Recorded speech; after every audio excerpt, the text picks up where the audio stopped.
기도에 관한 말씀들을 이제 계속 나누고 있습니다. 그러면서 이제 기도의 말씀 가운데에 우리가 목표가 있죠. 기도 시리즈 목표가 있는데 그 목표를 우리가 잠깐 한번 살펴보도록 하겠습니다. 세 가지 목표가 있다고 했습니다. 첫 번째 목표는 뭐였죠? 먼저 기도하자. 우리가 기도하자. 기도해야 됩니다. 어떤 일이 일어나면 우리가 다른 곳을 찾아갈 것이 아니라 기도해야 됩니다. 두 번째는 말씀으로 기도하자. 기도하는데 그냥 우리의 생각과 우리의 마음을 그냥 토로하는 것도 좋지만 중요한 것은 뭐냐면 기도할 때 말씀으로 기도해야 됩니다. 말씀을 붙잡고 기도해야 됩니다. 그리고 세 번째는 뭐였죠? 진짜로 기도하자. 기도 시리즈가 1년 내내 진행되는 동안에도 그냥 은혜만 되고 끄떡끄떡하고 아이 그렇습니다라고 해서 끝나는 것이 아니라 진짜 우리가 기도를 해야 됩니다. 그러면서 우리가 연말에는 어떤 고백을 하기를 원한다고 했죠? 역시 기도였더라. 우리가 기도할 때 역시 기도였더라. 이렇게 고백하면서 우리가 기도의 능력을 경험하시길 주님의 이름으로 축원합니다. 우리가 이렇게 기도 시리즈를 보면서 가장 먼저 출발한 게 예수님의 기도였어요. 주님께서 가르쳐 주신 기도. 주님께서 가르쳐 주신 기도는 기도의 가장 모범이다. 그리고 기도의 가장 기본이다라고 볼 수가 있어요. 대개 나라와 권세와 영광이 아버지께 영원히 있습니다. 하나님의 나라를 위한 기도, 하나님의 영광을 위한 기도가 가장 중요한 기도이다라는 거예요. 그게 먼저이고 그리고 우리를 향한 기도가 있습니다. 우리 신앙의 선진들의 기도를 쭉 한번 살펴보았는데요. 첫 번째 인물이 아브라함이었습니다. 아브라함은 어떤 기도였습니까? 아브라함의 기도의 키워드는 긍휼히 여기는 기도였다. 자, 우리가 신앙의 선진들을 쭉 살펴보고 있잖아요. 근데 그 중에 한 분을 택하세요. 그 중에 한 분을 택해서 그분의 기도를 계속해서 카피하세요. 기도가 잘 안 되면 카피하세요. 연습하시고 그 본문을 읽어보시고 이렇게 기도했구나라고 계속 그분의 기도를 가지고 한번 기도해보는 것도 참 좋습니다. 두 번째 누구였죠? 다윗이었습니다. 모세였습니다. 모세는 어떤 기도였습니까? 피스메이커였습니다. 모세는 기도하면서 피스메이커가 됐죠. 세 번째 한나. 한나는 누구였습니까? 어떤 기도였죠? 한나는 간절한 기도였다. 간절한 기도. 그래서 그런 말씀을 드렸죠. 간절함은 무엇을 만든다? 이제는 말씀하실 수 있을 것 같은데요. 간절함은 무엇을 만든다? 반전을 만든다. 그렇죠. 우리의 간절함은 반전을 만듭니다. 그리고 이제 다윗은 어떤 기도였습니까? 고통 가운데 하는 기도였습니다. 근데 그 고통 가운데 기도했을 때 어떤 일들이 났죠? 고통은 다윗의 무엇이 됐습니까? 사명이 됐어요. 우리가 고통스러울 때 있습니다. 힘들 때 있어요. 정말 말하기 힘든 그런 아픔 속에 우리가 있을 수가 있어요. 근데 그 아픔과 고통이 그 아픔과 고통으로 끝나게 되면 그냥 아픔과 고통으로 남는 거예요. 그걸 뭐라고 합니까? 운명이라고 해요. 고통 속에 있으면 운명이 되지만 고통을 이기고 나면 그것은 나에게 무엇이 됩니까? 사명이 되는 거예요. 사명. 하나님께서 나에게 주신 그 사명이 되는 것입니다. 그러니까 지금 내가 당하고 있는 이 고통과 어려움은 잘 생각해 보십시오. 왜 이리 내게 이런 팔자를 주셨나 그런 생각을 하기보다는 이것은 나에게 또 다른 사명이구나라는 것을 우리가 생각해 볼 수가 있습니다. 그리고 우리가 히스기야의 기도도 받고 또 솔로몬의 기도도 받습니다. 솔로몬의 기도는 어떤 기도였죠? 축복의 통로가 되는 그런 기도였습니다. 내가 기도하면 내 안에 있는 복이 어떻게 됩니까? 다른 사람들에게 전이가 되는 거예요. 전달되는 거예요. 그래서 channel of blessing이요. 그죠? channel of blessing. I'm a channel of blessing. 그러니까 나는 축복의 통로가 되는 거예요. 기도하면서. 그리고 이제 이사야는 어떤 기도였습니까? 이사야는 기억하는 기도. 하나님의 구원의 능력을 기억하는 기도. 기도하면서 기억하는 기도였습니다. 자, 오늘은 이제 우리가 에레미야라고 하는 분의 기도를 한번 살펴보도록 하겠습니다. 에레미야의 기도의 키워드는 갈등입니다. 저는 좀 약간 이렇게 틀릴 수도 있지만 한번 고민을 해봤어요. 갈등입니다. 기억하셔야 될 게 갈등입니다. 갈등이란 말이 어떤 뜻이에요? 갈등은 개인이나 집단 사이의 목표나 이해관계가 달라 서로 적대시하거나 충돌하는 것을 이 갈등이라고 합니다. 영어로 말하면 이러죠. To come into collision or disagreement라고 하는데요. 이 갈등입니다. 갈등. 그런데 우리 성도님들 이런 갈등이 있어 보셨습니까? 뭐 사람들과의 관계 갈등도 있지만 뭐 부부 간의 갈등도 있고 자녀 간의 관계의 갈등도 있고 뭐 갈등이 있을 수 있습니다. 그렇죠? 근데 오늘 여기에서 말씀드리고 싶은 이 갈등은 신앙과 이성이 충돌할 때, 신앙과 이성이 서로 갈등을 일으켜, 우리 컨플릭트라고 하죠. 신앙과 이성이 충돌할 때가 있었습니까? 예를 들면 그런 거죠. 분명히 하나님 말씀은 알겠는데, 여기까지. 하나님 말씀을 알겠는데, 그동안 우리가 살아온 경험으로 볼 때 그건 아닌 것 같은데 라고 하는 그런 생각이 들 때가 간혹 있지 않나 생각이 듭니다. 이렇게 하는 것이 좋을 건데 하나님은 이렇게 말씀하시네 라고 하는 그런 때가 있습니다. 아무리 봐도, 아무리 생각해 봐도 이건 아닌데 라고 하는 생각이 들 때가 간혹 있습니다. 그래서 때로는 우리의 경험이 하나님 말씀보다 앞설 때가 있지 않나 그런 생각을 해봅니다. 오늘 성경 본문에 등장하는 예레미야도 이런 상황을 겪게 됩니다. 신앙과 이성이 충돌했습니다. 신앙과 이성이 충돌했을 때 예레미야는 어떻게 했나 오늘 이 본문 말씀을 통해서 한번 살펴보도록 하겠습니다. 예레미야는 신앙과 이성이 충돌했을 때 어떻게 극복을 했는가라고 하는 것을 오늘 본문을 통해서 여러분들과 함께 잠시 나눠보도록 하겠습니다. 예레미야는 먼저 순종을 했습니다. 따라해 보겠습니다. 순종하라. 이런 신앙과 이성이 갈등을 일으킬 때, 마음에 막 갈등이 있을 때, 이 예레미야는 오늘 본문을 보니까 그냥 일단 순종했어요. 먼저 순종했습니다. Obey God's word first. 그러니까 먼저 하나님 말씀에 순종을 했습니다. 제가 설명을 드릴게요. 예레미야 선지자는요, 참 우리가 아는 것처럼 눈물의 선지자라고 해요. Weeping prophet이라고 합니다. 저는 뭐 pathos filled prophet이라고 저는 막 감정이 충만한 그런 선지자라고 생각을 하는데요. 사람들은 weeping 이 crying prophet이라고 합니다. 우는 선지자라고 얘기를 해요. 왜 그러냐면은 이 예레미야는 선지자로서 말씀을 전할 때 그때 당시가 어느 때냐면 이제 유다가 멸망하는 그런 시기예요. 선지자가 이스라엘 백성들에게 희망을 선포하면 참 좋았을 텐데 희망을 선포하는 게 아니라 이 멸망을 선포합니다. 하나님의 말씀이라고 멸망을 선포해요. 김영정 목사가 말씀을 증거하는데 막 여러분들에게 막 저주를 퍼부은다고 생각을 해보세요. 오래 못 살아요. 오래 못 산다니까 그렇게 열심히 살 필요 없다니까요. 이렇게 제가 얘기를 한다면 여러분들 어떻게 하실 것 같아요? 예레미야는 지금 그 상황인 거예요. 본인이 얼마나 힘들었을까요? 생각을 해봐요. 이 목사로의 입장을 생각해보면 아니 내가 이 말을 전하면 분명히 나를 힘들게 할 텐데 인기는 떨어지고 목회는 제대로 못할 텐데 그런데 하나님은 계속 말씀을 증거하라고 하는 거예요. 멸망한다라고 하는 거예요. 그것도 70년 동안 포로로 간다라고 하는 거예요. 이렇게 희망 선지자 몇 명 있었습니다. 희망 고문을 하는 몇몇 선지자는 아니 우리가 가만히 보면은 포로가 될 것 같긴 같은데 한 2, 3년이면 좋게라고 하는 그런 희망 선지자들이 등장을 하게 됐어요. 근데 그 선지자들을 많은 사람들을 따랐습니다. 그래가지고 그런 메시지를 전하는 상황에 이제 586년에 이제 바벨론이 예루살렘을 이제 예루살렘 성을 포위합니다. 그러니까 당시 유다 왕 시드기야 왕이라는 사람이 화가 났어요. 누구한테 화가 났냐면 이 예레미야한테 화가 났어요. 저렇게 예언하니까 우리가 이렇게 그냥 포위당하고 멸망하게 생겼지. 화가 나가지고 이 시드기야라는 왕이 예레미야를 자기 시위대 뜰에 감금을 합니다. 이게 가두어둡니다. 가둬두는 그런 상황이에요. 지금 그런 상황인데 하나님께서 예레미야에게 나타나셔서 말씀을 합니다. 자, 우리 한번 3절과 5절 말씀을 한번 보겠습니다. 3절과 5절 말씀을 한번 보겠습니다. 3절, 5절. 예레미야 32장, Jeremiah chapter 32 verses 3 to 5입니다. 한번 볼게요. 우리 같이 읽어보겠습니다. 시작. 이는 그가 예언하기를 여호와의 말씀에 보라 내가 이 성을 바벨론 왕의 손에 넘기리니 그가 차지할 것이며 유다 왕 시드기야는 갈대아인의 손에 벗어나지 못하고 반드시 바벨론 왕의 손에 넘겨진 바 되리니 입을 대하여 말하고 눈이 서로 볼 것이며 그가 시드기야를 바벨론으로 끌어가리니 시드기야는 내가 볼 때까지 거기서 있으리라. 여호와께서 이와 같이 말씀하시니라.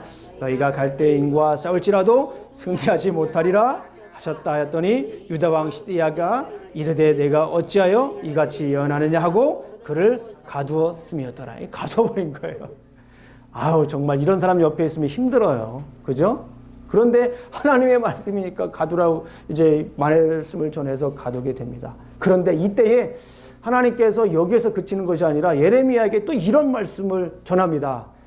예레미야야 땅을 사거라. 이 생뚱맞죠. 갑자기 상황을 한번 생각해 보세요. 지금 예루살렘 성은 포위가 됐고 에레미야는 옥에 갇혀 있어요. 이중으로 감금된 거예요, 지금. 그러니까 솟아날 구멍이 없는 상황입니다. 우리 어려운 말 진퇴양난 그런 말 하잖아요. 진퇴유고 지금 그런 상황인데 하나님께서 에레미야에게 땅을 사래요. 저 같으면은 막 하나님께 따질 것 같아요. 하나님, 제가 땅 사면 지금 이거 땅값 오를 것 같아요? 지금 포로 상황이란 말이에요. 포로 상황이기 때문에 이거를 땅을 사게 되면은 이 땅에 대한 소유권을 내가 주장할 수가 없는 거예요. 그리고 이 포로 상황이기도 하지만 나중에 돌아온다고는 하지만 돌아와서 내가 이거를 가지고 있다고 해서 내 이 땅에 대한 소유권을 내가 주장할 수 있느냐? 그 보장이 안 되죠. 개런티가 안 되죠. 그런 상황 속에서 하나님께서 에레미야에게 이거 좀 생뚱맞은 얘기라고 하죠. 우리가 밑도 끝도 없이 갑자기 땅을 사라고 얘기를 합니다. 오늘 성경 말씀을 한번 볼게요. 6절 7절 한번 보겠습니다. 6절 7절 한번 우리 함께 읽겠습니다. 시작. 에레미야가 이르되 여호와의 말씀이 내게 임하였으니라. 이르시기를 보라, 내 숙부 살룸의 아들 하나멜이 내게 와서 말하기를 너는 아나돗에 있는 내 밭을 사라. 이 기업을 물을 권리가 내게 있느니라 하리라 하시더니. 여러분들은 어떻게 하시겠어요? 이런 상황이라고 그러면 하나님 참 답답하시네요 라고도 할 수 있습니다. 포위된 상태에서 땅을 사라니요. 어차피 포로가 되면 그 땅이 무슨 소용이 있겠습니까? 소유권 주장할 수가 없습니다. 예. 현재 시장 상황도 그렇죠. 지금 그런 상황에서 지금 땅 거래가 되겠습니까? 앞으로 시장 상황은 어떻습니까? 더 암담하죠. 그런 상황 속에서 이제 에레미야에게 말씀하시는 건 땅을 사라는 거예요. 조카 하나멜에게서 땅을 사라라고 하시는 말씀이에요. 에레미야의 기도를 조금 살펴보면 에레미야 자체도 살짝 당혹스러웠던 것은 사실입니다. 우리 성경 말씀을 한번 찾아볼까요? 24절, 25절. 우리가 오늘 읽은 본문은 16절부터 25절까지는 에레미야의 기도인데 그 기도 가운데 에레미야의 심경이 살짝 담겨져 있습니다. 한번 보도록 하겠습니다. 24절과 25절 말씀을 우리가 함께 보도록 하겠습니다. 시작.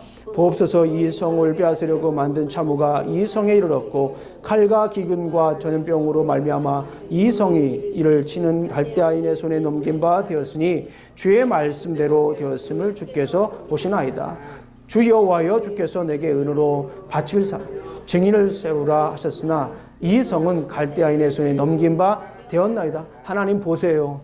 하나님 지금 얘기한 대로 지금 이 에레미야의 예언한 대로 지금 이렇게 주의 포위가 되지 않습니까? 하나님, 이게 호소하는 그런 내용입니다.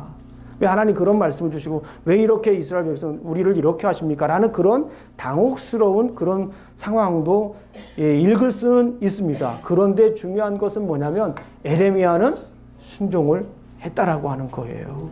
우리 한번 그 말씀을 보겠습니다. 우리 9절부터 14절 좀 길죠? 오늘 성경 좀 많이 읽겠습니다.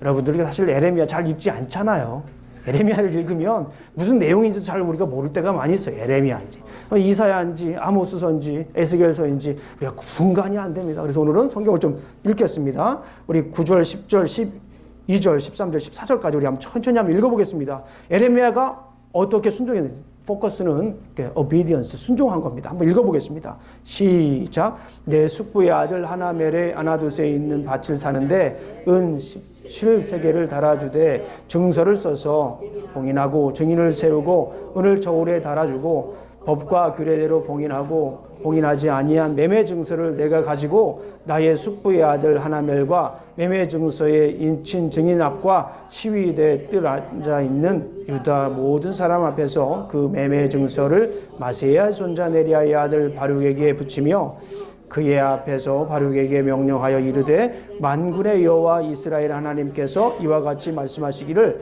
너는 이 증서 곧 봉인하고 봉인하지 않은 매매 증서를 가지고 토기에 담아 오랫동안 보존하게 하라. 그러니까 아니 2500년 전에 이게 뭡니까? 부동산 거래 내역서를 여러분들은 보신가요? 2500년 전 이렇게 이제 자세하게 기록을 했어요. 이게 뭐냐면 에레미야는 그만큼 하나님 말씀에 순종했어요. 당황스럽잖아요. 당황스럽고 혼란스럽잖아요. 그리고 이해가 되지 않을 수도 있습니다. 그런데 에레미야는 이렇게 하나님 말씀에 순종했습니다. 우리 사랑하는 성도님들, 이 신앙과 이성이 이 충돌될 때가 있어요. 이해가 안 될 때가 있습니다. 이거 이렇게 하는 것이 더 좋겠는데 왜 하나님은 이렇게 말씀하시지라고 할 때도 우리 삶에서 분명히 있습니다. 그런데 중요한 것은 뭐냐면 일단 먼저 순종하라고 하는 거예요. 이거 놀라운 메시지예요. 오늘 이 본문 말씀을 통해서 당혹스러운 일이 있지만 황당한 일이 있을 수도 있지만 이 에레미야 같은 경우 이렇게 먼저 하나님 말씀에 순종했다라고 하는 것을 우리가 볼 수가 있습니다. 우리 사랑하는 성도님들, 신앙의 갈등이 있을 때, 이성과 이렇게 신앙이 충돌할 때 에레미야처럼 먼저 순종하시길 주님의 이름으로 축원합니다. 오늘 이 말씀을 전하는 저에게도 이거 굉장히 큰 도전입니다. 지금 여기에는 다른 아무런 그 말씀이 없어요. 그냥 이해가 안 되는데 순종하래요. 이해가 안 되네. 일단 여러분들 본문 말씀을 보게 되면, 본문 말씀에 빠져보게 되면 그 말씀이 이해가 안 되는데 순종하라는 거예요. 당황스러운데, 내 처지는 좀 곤란한데 하나님께서 지금 순종하라고 말씀을 하시는 거예요. 어떻게 하시겠습니까? 우리 성도님들, 이런 일들이 있을 때 용기를 내어서 순종하시기를 주님의 이름으로 축원합니다. 가만히 생각을 해봤어요. 왜 우리가 순종하지 못할까? 순종하지 못하는 이유가 여러 가지 있을 수 있습니다. 그런데 그 중에 가장 대표적인 게 뭐냐면 두렵기 때문에 우리가 순종하지 못해요. 여러분들 잘 아시는 것처럼 사무엘과 사울이 있었습니다. 사무엘은 하나님의 말씀을 증거하는 사람이었어요. 선지자였습니다. 제사장이었어요. 사사였어요. 하나님의 말씀을 선포했습니다. 다 진멸하라고 사울 왕에게 선포했습니다.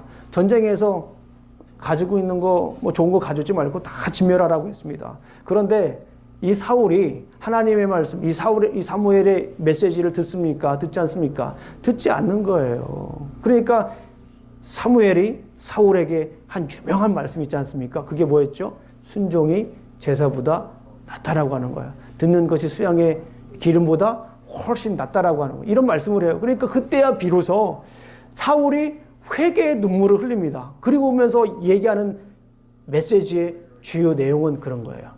자기의 이 회개의 중요한 메시지는 뭐냐면 자기는 백성을 두려워했다라는 거예요. 누구를 두려워했다고요? 하나님을 두려워하지 않고 바로 옆에 있는 눈에 보이는 백성을 두려워한 거예요. 백성을 두려워해서 하나님 말씀에 순종하지 못했다라고 하는 겁니다. 여러분들 제가 여러 번 말씀을 드렸지만 우리는 두려움의 대상의 말을 따라요.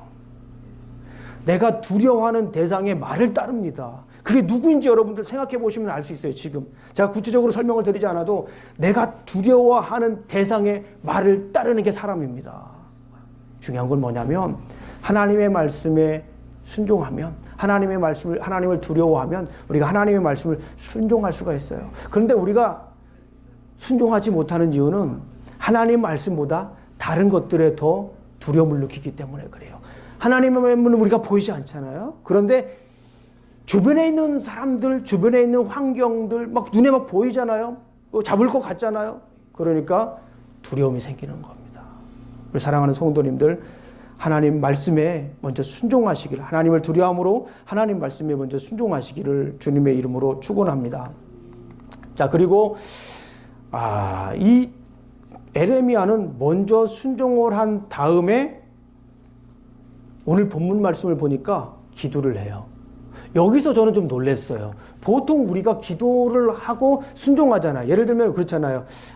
우리 하나님 말씀이 이렇습니다. 어떻게 하시겠습니까? 그러면 이제 기도해보고요.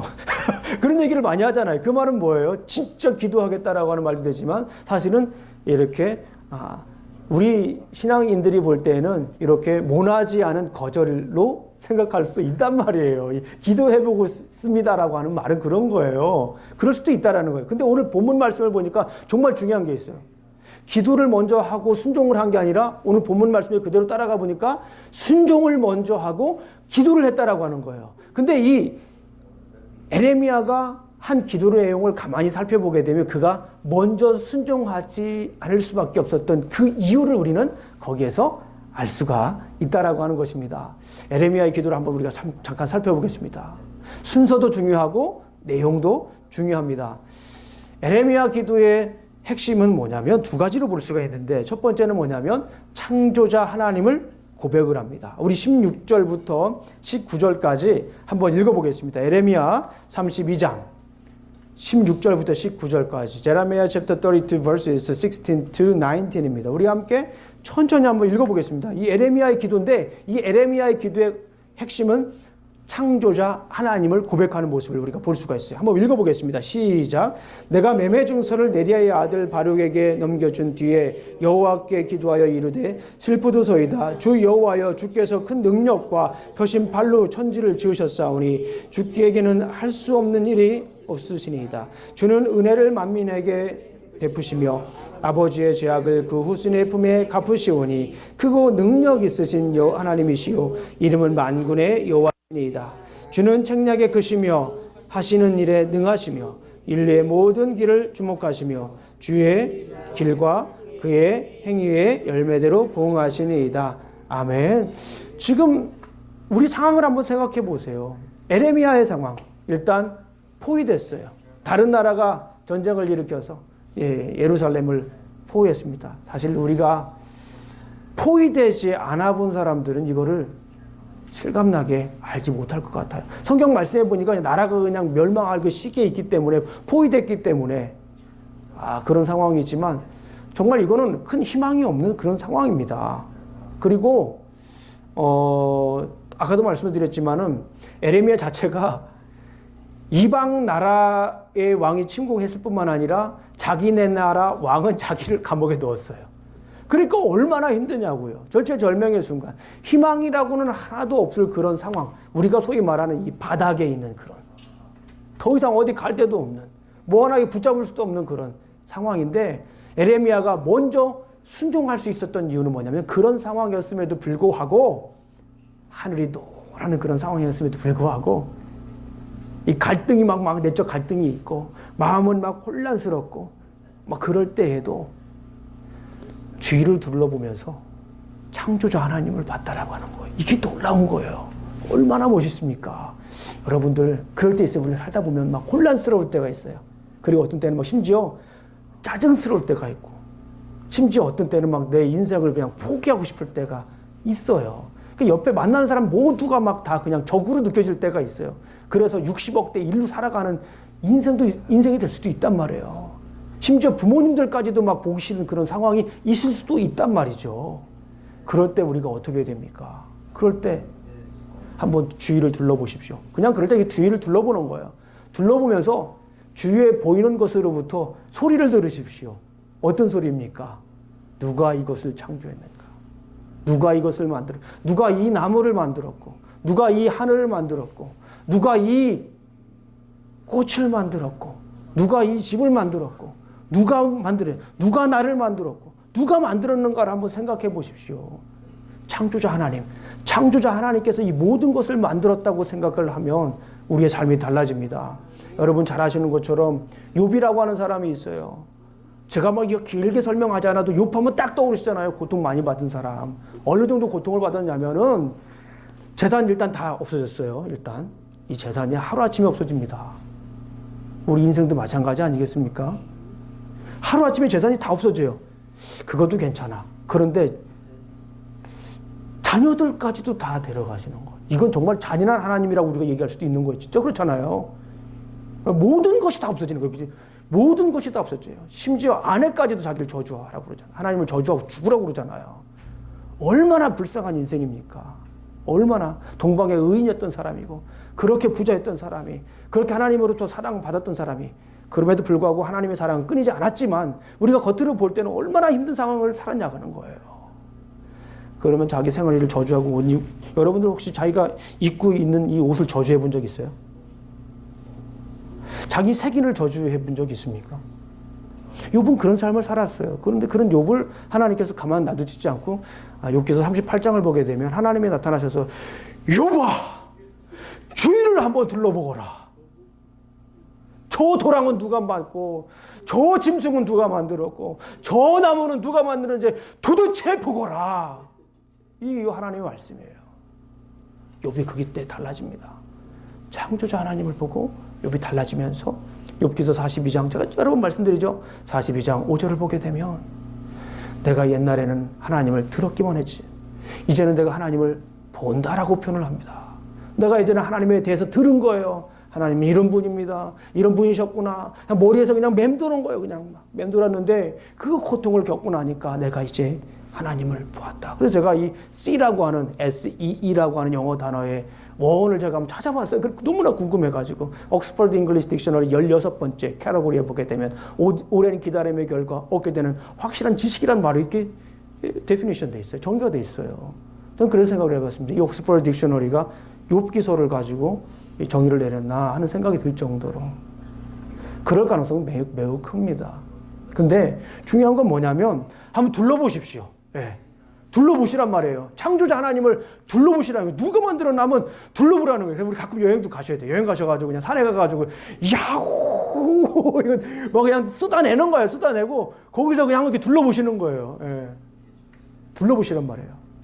뒤에 이 텍사스 하늘 너무 멋있잖아요. 예. 시시때때로 막 꽃도 피고 비도 내리는 것도 얼마나 비소리도 얼마나 멋있고 한번 둘러보시라는 거예요. 자기 매여 있지 말고 누가 이 세상을 만들었는가. 창조자 하나님을 우리가 알게 되면 일단 순종할 수 있습니다. 창조자 하나님을 알게 되면 우리가 그럼에도 불구하고 순종할 수가 있다라고 하는 거예요. 두 번째로 이 욥이 죄송합니다. 에레미야의 기도를 보게 되면 통치자 하나님에 대해서 얘기를 합니다. 우리 한번 20절부터 30절까지 한번 23절까지 읽어보겠습니다. 20절부터 23절까지 이것도 에레미야의 기도의 내용입니다. 만물을 통치하시는 하나님을 찬양하게 되죠. 한번 읽어보겠습니다. 시작. 주께서 애굽 땅에서 표적과 기사를 행하셨고 오늘까지도 이스라엘과 인류 가운데 그와 같이 행하사 주의 이름을 오늘과 같이 되게 하셨나이다. 주께서 표적과 기사와 강한 손과 펴신 팔과 큰 두려움으로 주의 백성 이스라엘을 애굽 땅에서 인도하여 내시고 그들에게 주시기로 조상들에게 맹세하신 바 볕과 꿀이 흐르는 땅을 그들에게 주셨으므로 그들이 들어가서 이를 찾아서거늘 주의 목소리를 순종하지 아니하며 주의 율법에서 행하지 아니하며 무릇 주께서 행하라 명령하신 일을 행하지 아니하였으므로 주께서 이 모든 재앙을 그들에게 내리셨나이다. 지금 상황은 어떻습니까?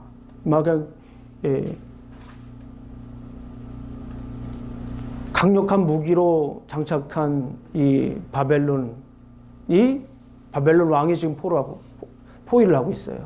그리고 아주 나약한 시드기야 왕, 유다 왕이 자기를 지금 감금하고 있습니다.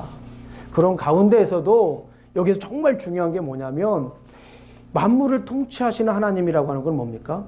왕으로 다스리는 하나님 아닙니까? 지금 바벨론 왕은 침공했고 무기력한 시드기야 왕은 자기를 가두었어요. 이 세상의 왕들은 힘이 세 보이고 치략이 있는 것처럼 보이지만 결국 나약한 거예요. 누가 진정한 왕이십니까? 이 본문에서 지금 고백하는 건 뭐냐면 진정한 왕은 지금 하나님이다라고 지금 고백을 하는 거예요. 하나님께서 천지를 창조하셨을 뿐만 아니라 하나님께서 다스리신다라고 하는 것을 지금 고백하는 거예요. 이거를 우리가 알게 되면 순종할 수 있어요. 이거를 알게 되면 우리가 두려움이 없어집니다. 나를 다스리시고 나를 만드시고 나를 만드셨을 뿐만 아니라 나를 이끌어 주시고 나를 통치하시는 진정한 왕이 하나님이라고 하는 것을 우리가 알게 되면 우리에게 두려움이 있겠습니까? 그냥 순종할 수 있는 거예요. 오늘 에레미야를 가만히 보게 되면 에레미야가 그렇게 순종할 수밖에 없는, 우리가 보통 우리의 이성으로 봤을 땐 도저히 이해가 되지 않는 그런 어처구니가 없을 황당한 그런 상황이었음에도 불구하고 그가 그럼에도 불구하고 그냥 먼저 순종할 수 있었던 이유는 바로 이거예요. 창조자 하나님을 잊지 않고 있었다라고 하는 거예요. 왕으로 통치하시는 하나님을 잊지 않고 계셨다라고 하는 거예요. 우리 사랑하는 성도님들, 요한계시록 우리가 아침마다 보고 있잖아요. 요한계시록의 중요한 메시지는 뭡니까? 진정한 왕은 예수 그리스도라는 거예요. 로마의 권력과 바벨론의 권력과 비교할 수 없는, 세상의 권력과 비교할 수 없는 힘을 가지고 능력을 가지고 계신 분이 바로 누구다라는 거예요? 하나님 예수 그리스도라고 하는 거예요. 예수 그리스도를 믿고 끝까지 싸워서 이기는 자는 뭘 받는 거예요? 요한계시록 2장부터 3장에 보게 되면 소아시아 7교회 맨 마지막에 우리가 지금까지 살펴봤던 것처럼 이기는 자에게 주는 복이 있잖아요. 블레싱이 있잖아요. 예수 그리스도를 왕으로 인정하고 이 세상에서 있는 이 두려움을 이기고 우상 숭배를 이기고 이 간음을 이기고 이 세상에 있는 죄를 이기면 뭘 합니까? 우리가 승리할 수 있는 것입니다. 우리가 때로는 혼란스러울 때 있어요. 둘러보십시오. 창조자 하나님을 기억하십시오. 통치자 하나님을 기억하십시오. 우리가 살아가면서 혼돈스러울 때가 있습니다. 때로는 애매할 때가 있습니다. 때로는 심경이 아주 그냥 복잡할 때가 있습니다. 그럴 때 한번 둘러보십시오. 누구를 봐야 됩니까? 창조자 하나님을 보십시오. 통치자 우리 하나님을 보십시오. 그럴 때 우리는 순종하며 살아갈 수가 있는 줄로 믿습니다. 자, 그리고 맨 마지막을 보게 되면 여기서 끝나도 되지만 하나 더 우리가 생각을 해봐야 됩니다. 이렇게 지금 16절부터 25절까지 하나님께 기도를 했어요. 누가 기도했습니까? 에레미야가 기도했는데 하나님께서 바로 응답을 하셨습니다. 그래서 그 하나님의 응답을 우리는 들어야 됩니다. 자, 한번 하나님께서 어떻게 응답하셨는가 한번 보시겠습니다. 처음에는 에레미야가 이해가 되질 않았잖아요. 이해가 되지 않았음에도 순종을 했습니다. 땅을 사라고 했어요. 근데 그 땅을 사라고 한 이유를 하나님께서 말씀하셔요. 그게 하나님의 응답입니다. 우리 간단하게만 한번 보겠습니다. 우리 42절부터 44절까지 32장 42절부터 44절까지 한번 보겠습니다. 우리 제레미야 챕터 32 verses 42 to 44입니다. 한번 읽어보겠습니다. 시작. 여호와께서 이와 같이 말씀하시니라. 내가 이 백성에게 이 큰 재앙을 내린 것 같이 허락한 모든 복을 그들에게 내리리라. 너희가 말하기를 황폐하여 사람이나 짐승이 없으며 갈대아인의 손에 넘긴 바 되었다 하는 이 땅에서 사람들이 밭을 사되 베냐민 땅과 예루살렘 사방과 유대 성읍들과 산지의 성읍들과 저지대의 성읍들과 네겝의 성읍들 옆에 있는 밭을 은으로 사고 증서를 기록하여 봉인하고 증인을 세우리니 이는 내가 그들의 포로를 돌아오게 함이라 여호와의 말씀이니라. 여기서 우리가 알게 되는 거예요. 땅을 사게 한 이유가 뭐였습니까? 돌아오게, 포로에서 돌아온다라고 하는 걸 보여주기 위해서 그런 것이었어요. 하나님께서 이스라엘 백성들을 어떻게 하시겠다라고 하는 거예요? 회복하시겠다라고 하는 거예요. 이스라엘 백성들이 지금 현재는 어떻게 해요? 하나님으로부터 떨어져가지고 멀어져가지고 돌아서가지고 심판받는 건 분명해요. 하나님으로부터 멀어지고 죄를 지면 심판받는 건 분명합니다. 그런데 심판받는 것으로 끝나는 것이 아니라 하나님께서 어떻게 하시겠다라고 하는 거예요? 이스라엘 백성들을 회복시키시겠다라고 하는 거예요. 이런 하나님의 놀라운 계획이 이 안에 담겨져 있는 것을 우리가 볼 수가 있습니다. 말씀을 정리합니다. 에레미야는 신앙적인 갈등이 있을 때에 하나님께 순종하고 기도했어요. 이게 정말 중요한 거예요. 순종하고 기도했습니다. 물론 기도하고 순종해도 됩니다. 그러나 오늘 본문에서 강조하는 건 뭐냐면 먼저 뭐 하자? 순종하자라는 거예요. 하나님 말씀에 먼저 뭐 하자? 순종하자라고 하는 거예요. 그리고 기도하는 겁니다. 이 말이 맞는 말이에요, 여러분들. 제가 우리 사무엘서 공부할 때 우리 성도님들에게 제가 정말 강조한 게 뭐냐면 듣는 기도를 해라라고 제가 말씀드렸잖아요. 부르짖는 기도도 중요하지만 듣는 기도가 먼저다라고 하는 거예요. 사무엘 상하를 보게 되면 아주 대표적인 두 사람이 나옵니다. 사무엘과 사울이 나와요. 사무엘의 이름의 뜻이 뭐예요? 듣다란 뜻입니다. 사울의 이름의 뜻이 무엇입니까? 에스크하다란 뜻이에요. 근데 그곳에서 정말 하나님의 메시지를 증거하는 사람은 사무엘입니다. 그러니까 여러분들 잘 기억하셔야 돼요. 기도도요, 이제는 부르짖는 기도도 굉장히 중요합니다. 부르짖는 기도도 성경에 막 부르짖으라고 말씀하시잖아요. 부르짖는 기도도 정말 중요합니다. 그런데 우리는 듣는 기도에 좀 소홀하다는 거예요. 그래서 제가 부르짖는 기도를 하지 말라는 게 아니라 중요한 건 뭐냐면 듣는 기도와 부르짖는 기도를 균형을 맞춰달라는 거예요. 이게 성경에서 말하는 거예요. 이 순종하고 기도했다. 이 말은 뭐냐면 순종이라고 하는 말 자체가 뭡니까? 듣다란 뜻이에요. 샤마, 쉐모아 미즈바토프. 순종이 제사보다 낫다. 이 순종이라고 하는 말이 히브리 원어를 보게 되면 샤마, 듣다란 말. 이 샤마는 사무엘과 관련된 말입니다. 그만큼 뭐 하는 거예요? 듣는 것이 중요한 거예요. 기도할 때도 듣는 것이 중요해요. 기도할 때 하나님의 음성을 먼저 듣는 것이 중요해요. 하나님의 음성을 듣고 내가 애쓰켜야죠. 우리 어린이들도 마찬가지죠. 우리 부모들, 자녀들 관계에서 애들이 부모의 말씀을 잘 듣고 요구하면 금방 얻잖아요. 근데 그냥 부모의 사정을 모르고 그냥 와가지고 막 얘기하면 주긴 주는데 마음이 그냥 거시기 할 때가 있단 말이죠. 그러니까 중요한 건 뭐냐면 순종하고 기도하는 거예요. 그 뭐냐면 다른 말로 바꾸면 듣고 기도하는 겁니다. 듣고 기도하는 거예요. 자, 신자들은 먼저 순종하고 기도해야 한다라고 하는 말씀입니다. 우리 사랑하는 성도님들 먼저 순종하십시오. 그리고 기도하십시오. 하나님께서 그 길을 열어주실 줄로 믿습니다. 마지막으로 순종은 두려움을 이긴다. 우리는 두려움 때문에 순종하지 못하는데 오히려 순종하면 두려움을 이길 수 있다라고 하는 것입니다. 우리 사랑하는 성도님들, 기도하면서 이런 걸 경험하십시오. 아하, 내가 먼저 듣고 하나님께 나아가겠구나. 듣는 기도를 하니까 순종하니까 하나님께서 그 길을 보여주시고 응답하시고 오늘 본문처럼 응답하시고 말씀하시고 설명해 주시는구나. 하나님께서 이끌어가 주시는구나. 이걸 경험하시기를 주님의 이름으로 축원합니다. 우리가 신앙생활하면서 신앙과 이성이 충돌할 때 우리는 무엇을 해야 됩니까? 먼저 순종해야 됩니다. 그리고 기도합니다. 기도하시겠습니다. 하나님 아버지 감사합니다. 오늘 이렇게 우리가 말씀을 나누었습니다. 아버지 하나님 주신 말씀 듣고 순종의 삶을 살 수 있도록 주님 지켜 주시옵소서. 예수님 이름으로 기도합니다. 아멘.